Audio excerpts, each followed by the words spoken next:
بالمونري تي بي. وزي ما حضراتكم عارفين ان التي بي جه عليه فترة كده ان هو ابتدى يتراجع من ناحية البريفلنس، لكن ريسنتلي ابتدى يرجع تاني. والسبب الرجوع هو موضوع الايدز. طبعا زي ما حضراتكم عارفين ان الايدز واحد من الاسباب الرئيسيه في رجوع معظم الانفكشنز اللي هي كانت ممكن تكون اختفت قبل كده. زائد ان دلوقتي بقى في حاجه اسمها دراج ريزيستنس تبركلوزس، وده معروف قوي وهنجيب سيرته، انك انت بتدي الادويه ومفيش فايده. وبعدين بقى في جروب اوف هاي ريسك بيبول اللي هم الناس الاماكن الفقيره والناس المدمنين والعياذ بالله، والناس اللي هم بتوع الشوارع دولت وكده. الموضوع زي ما قلت لحضراتكم بياخد كل هذه السبجكتس، لكن احنا هنتناول بس ما يتعلق بالبلمونري توبركلوزس البرايمري والسكندري، الكاردياك توبركلوزس اند دي سباينال تي بي. لكن بقيه الحاجات التانية هتبقى ان شاء الله في المحاضره اللي هي بالكامل، اللي هي مش included in this course. بالنسبة للتوبركلوزس فاحنا عندنا the primary type and the secondary type. والبرايمري تايب زي ما اكيد حضراتكم عارفين اللي هو يقول لك pulmonary focus lymphangitis lymphadenitis، بمعناها ان this primary type of TB should have a pulmonary component and mediastinal lymph nodes. وهذا البرايمري تايب مشهور جدا جدا في الاطفال especially under the age of 5 years.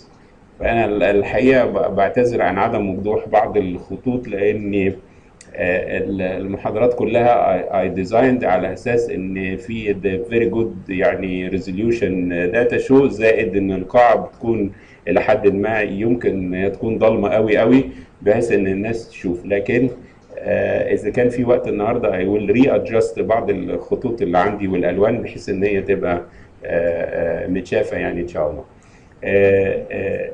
الاساس في تشخيص البلمونري البرايمري تي بي هو وجود ليمف نودز.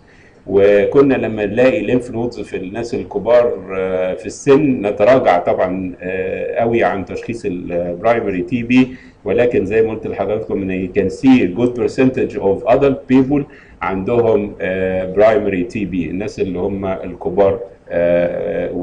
وطبعا العلامه الرئيسيه زي ما قلت هو الليمف نود. لازم برضو نبقى عارفين ان ممكن الواحد يكون عنده تي بي وعنده نورمال شيست اكس راي في حوالي 15% من البشر، يعني يكون السبيوتم بوزيتيف والتوبركلين تيست بوزيتيف والحاجات دي كلها، لكن هو ما عندوش حاجه في الشيست اكس راي. and the radiology of pulmonary primary TB الجماعة دولت هم الاسينشالز. رقم واحد mediastinal lymphadenopathy، رقم اثنين pulmonary parenchymal disease. البلورال effusion موجود في جميع انواع التي بي، البرايمري والسكندري والكاردياك وكله.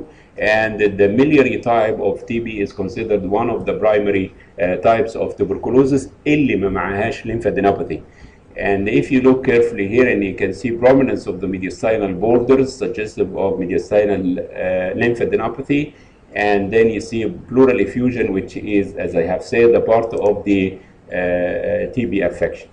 Then lymphadenopathy is seen in up to 96%. This is a very common finding in children, and it may be seen in about 50% of adult cases. And if you look to this chest X-ray and you can see prominence of the left hilar shadow denoting the presence of mediastinal lymphadenopathy.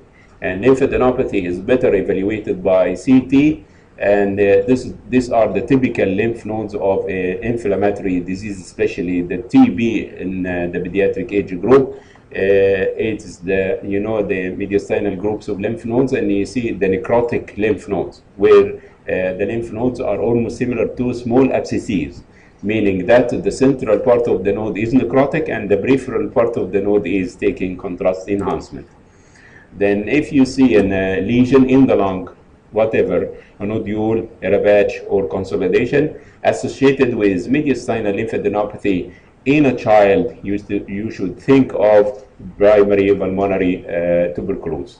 And you can differentiate the pneumonic patch of bacterial origin from the pneumonic batch of tuberculous origin by two main issues. Number one is the radiographic evidence of lymphadenopathy is very highly suggestive of pulmonary tuberculosis. Then if you see a consolidation which is not responding to the regular antibiotics, then you think of, and this may be of tuberculous etiology. Then the lung parenchymal lesion may be in the form of a nodule or a patch or even total consolidation of the lung. Like you can see in this particular example, there is almost total consolidation of the right lung associated with enlargement of the retrocaval lymph nodes as well as the prevascular lymph nodes in a TB primary complex. Then what is the fate of pulmonary parenchymal disease? In about 60% of cases, the parenchymal focus resolves completely, اللي هو الكونسوليديشن او الفوكس نفسه او الحكايه ديت, and this resolution ممكن ياخد له سنتين عقبال ما يروح. And in 15% of cases, this focus will persist and is known as Ghon's focus. اللي هو نتيجة التطعيم بتاع زمان, and you see a very small nodule in the lung, especially on the right side, which contains calcium, then you know that this is Ghon's focus. And in 10% of the cases, mass-like lesion in the lung, which is referred to as the tuberculome. Then this is what I mean by Ghon's focus. It's just a small nodule in the lung, especially on the right side, which may contain calcium. And this is the sequelae of the previous vaccination for tuberculosis. Then miliary tuberculosis is one of the hematogenous dissemination of tuberculosis in seen in elderly and also in children and also in immune compromised patients. In this case, I will discuss this in full details in the diffuse lung disease, but here you can see too many very small nodules scattered throughout the whole lung fields bilaterally.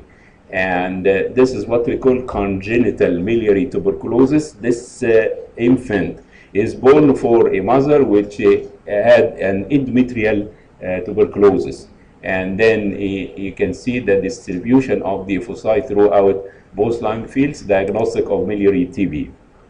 And this is also another example of miliary tuberculosis. It needs a very high resolution X-ray in order to elicit these findings. And this miliary tuberculosis is not associated with lymphadenopathy. And pleural effusion is a manifestation of tuberculosis, and this effusion is seen about in 25% of the patients with proved pulmonary tuberculosis, and may be the sole manifestation. Only the patient presents by effusion, and if you take a sample of this effusion or you test for the TB and you find positive findings for TB. And this is a case of left-sided pleural effusion, and this patient, the effusion has almost totally resolved after 6 months of anti-tuberculous treatment. And you remember that unilateral pleural effusion of mild or moderate size, when you think of inflammation and too many other causes, but whenever the effusion is massive, there is no place for infection, but you think of malignancy in these cases.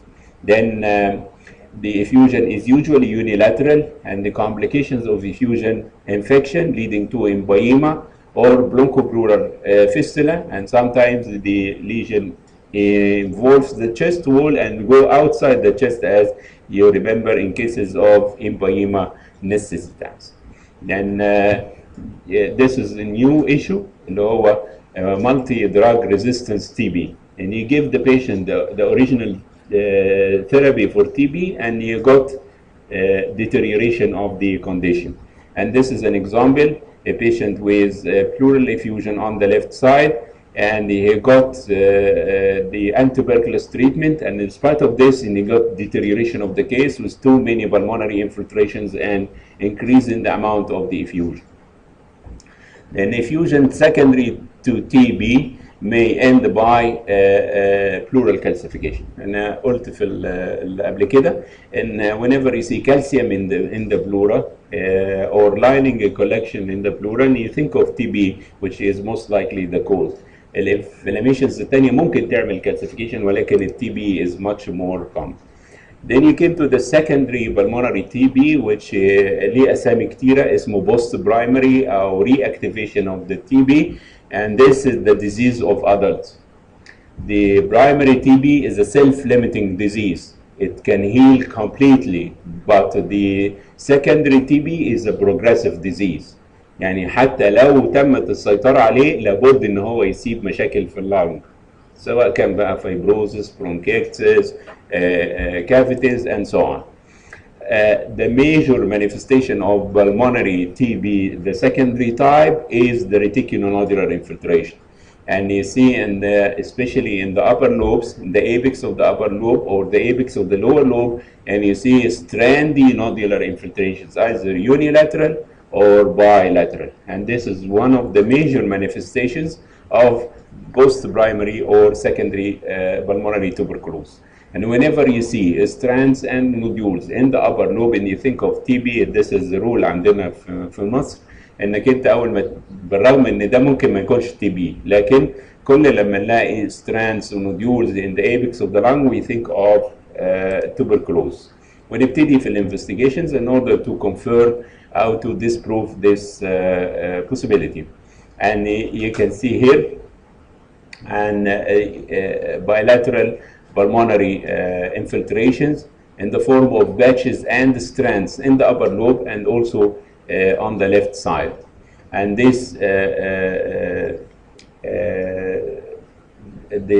the follow-up films of the patient showed some progression of the disease, and I have said you may give the patient the proper treatment, and in spite of this you can see deterioration of the case. وهقول لك برضو اللي الناس ماشيين عليه عندنا في المستشفيات، اللي هي عندنا مستشفيات للصدر بس لوحدها، وفي سيكتورز منها مختص بالتي بي in particular. Then if you see patchy opacities and the strands and the nodules, especially if there is some loss of volume, traction of the hilum, elevation of the diaphragm, then you think of this secondary pulmonary TB. And cavities, especially in the same site اللي هو المكان اللي بيحصل فيه الفايبروزس وكده, are one of the important landmarks of pulmonary TB, and they are usually an indicator of active disease. And if you look carefully here, you see strands and you see a cavity in the apex of the lung, and this is what we call the cavitary tuberculosis. Also here, and you can see infiltration and a very big cavity with thick margin in the apex of the left lung, and the infiltration in the whole left lung, as well as in the apex of the right lung. Then this is one of the important findings of TB, which is known as the tree and bud appearance. اللي هو الحقيقة يعني أنا كنت بحاول يعني أقول للناس يعني إيه تري and bud وهو شجرة ولسه مفرعة في أول الربيع مش عارف، قلت أنا هتوجع دماغك على إيه؟ جي اكتب تري and bud على الإنترنت هيطلع لك 20,000 صورة، اختار منهم الواحدة اللي هي ليها يعني قريبة من اللي إحنا بنتكلم فيه.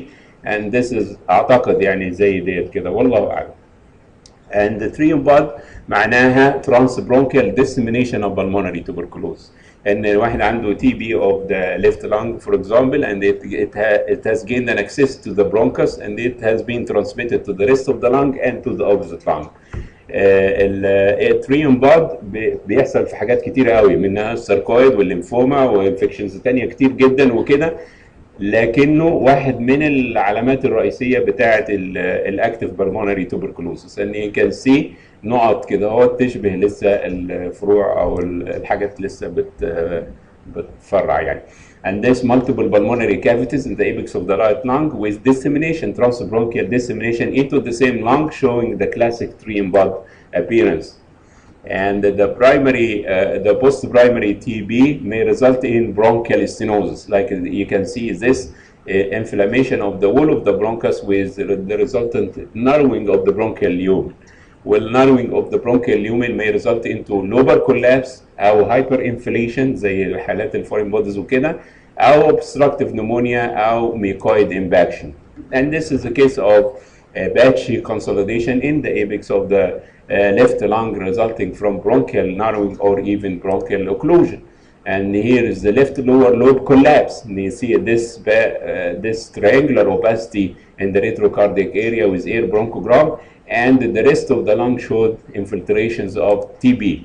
And this is the CT scan of the same case, and you can see cavities, and you can see 3 in blood, and you can also identify mediastinal lymph nodes. And here is the CT examination with sagittal and the coronal reconstruction showing the collapsed left lower lobe.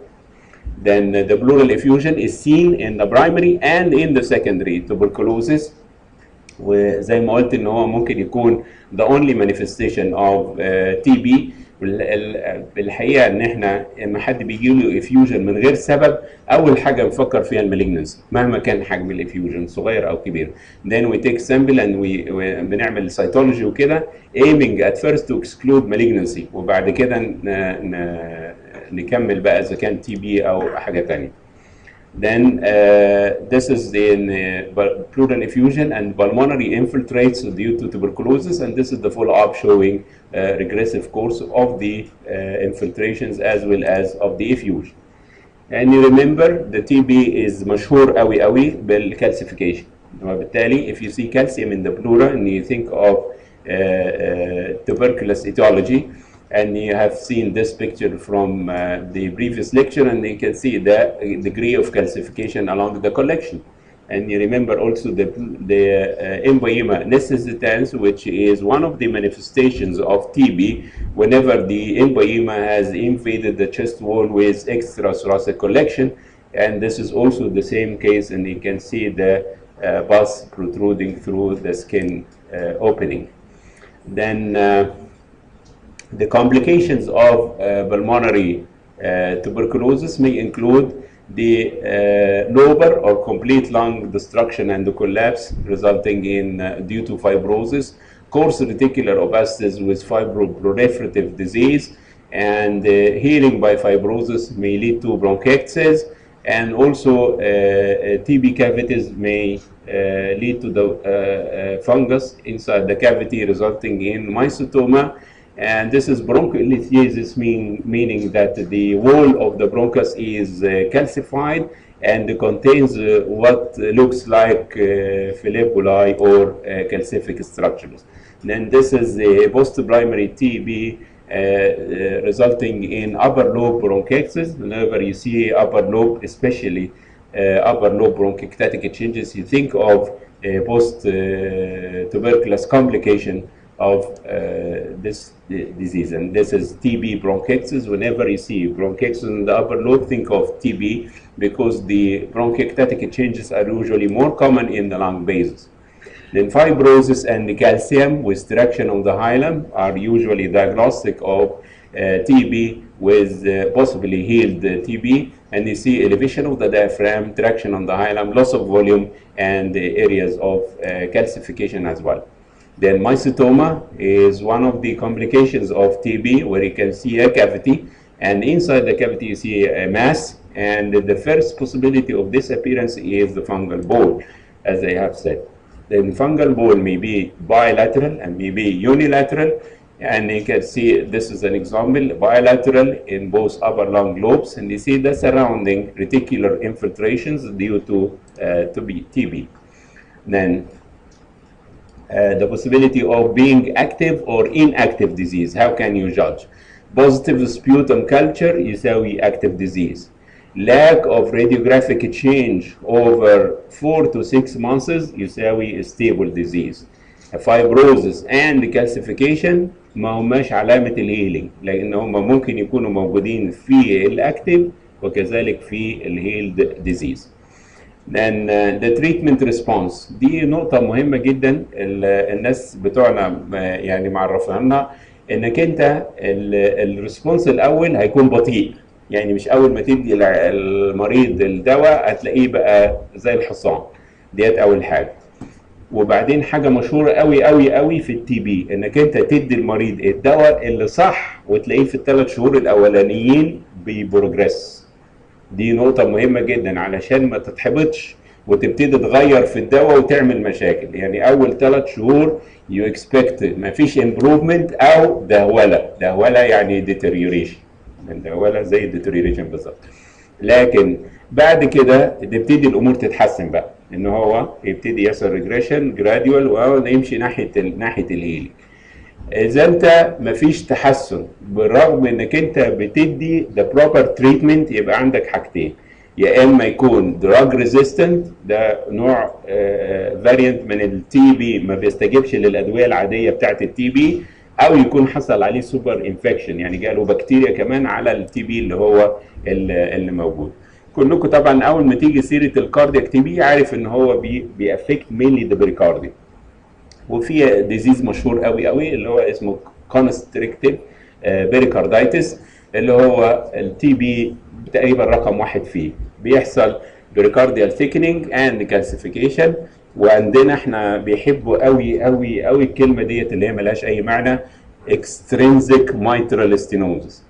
اكسترينزيك مايترال ستينوزس معناها ان البريكارديوم التخين خنق القلب من بره، فعمل زي ما يكون في مايترال ستينوز براحتك انت. لكن this means ان هيحصل changes in the right ventricle والليفت اتريوم، وكذلك الايفيس السوبيريور فينا كيفا هيبقى distended.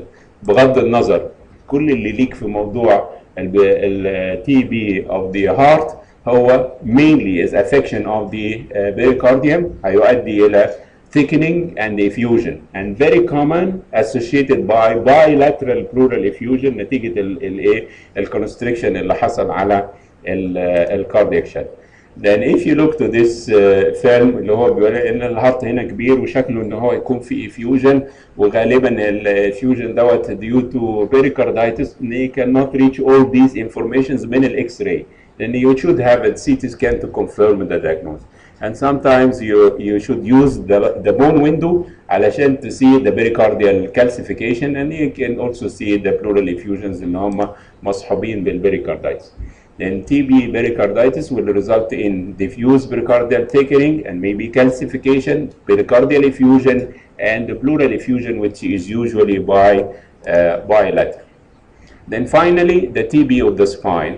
And I put it here because the spine, especially the dorsal spine, ليها علاقة وثيقة بالchest, and you have 2 or 3 forms of TB in the spine. Number one, TB meningitis, which is almost similar to the meningitis intracranial, and all you got just an enhancement of the leptomeninges along the borders of the cord. And this is manifestation can occur in a lot of diseases, especially the sarcoid, leptomeningeal metastasis, the lymphoma, and as well the TB.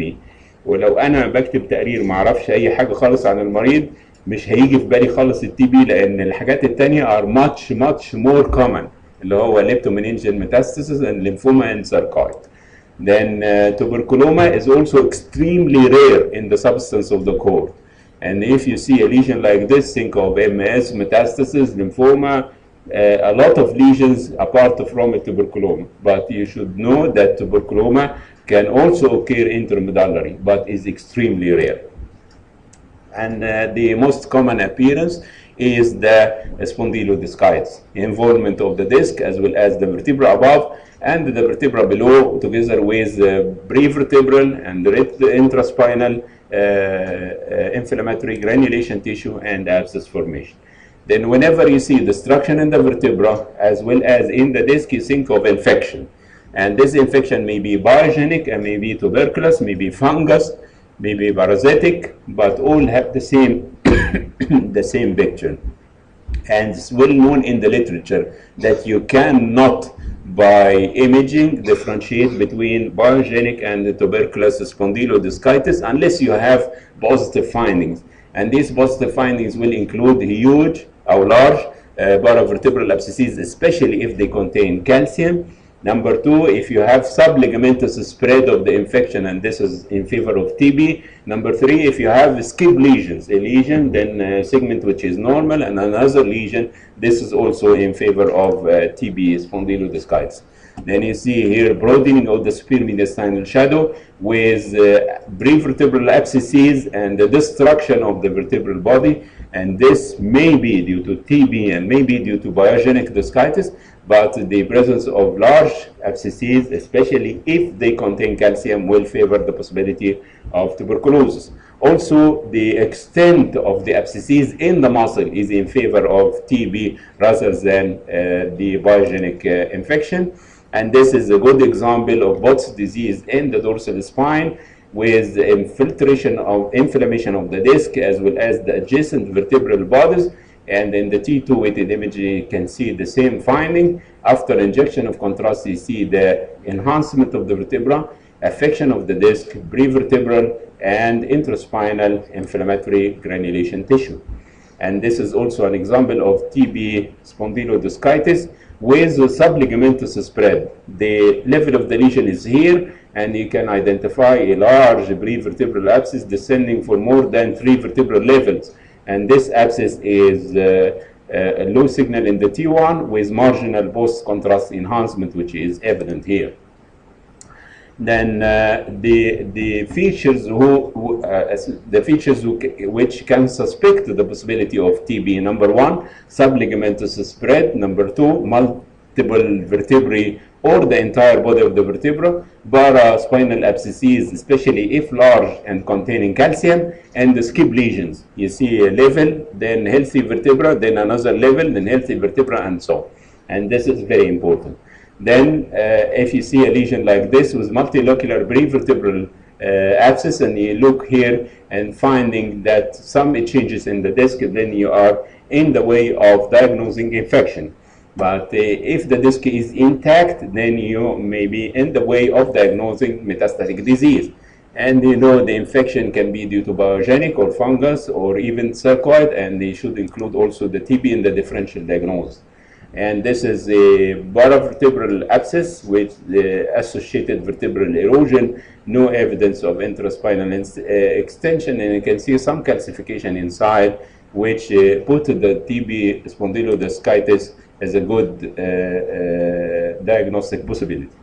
And this is the end of the TB concerning our chest course, but the rest of the lecture will be inshallah projected في وقت تاني، يعني ان شاء الله تبقى available بالنسبه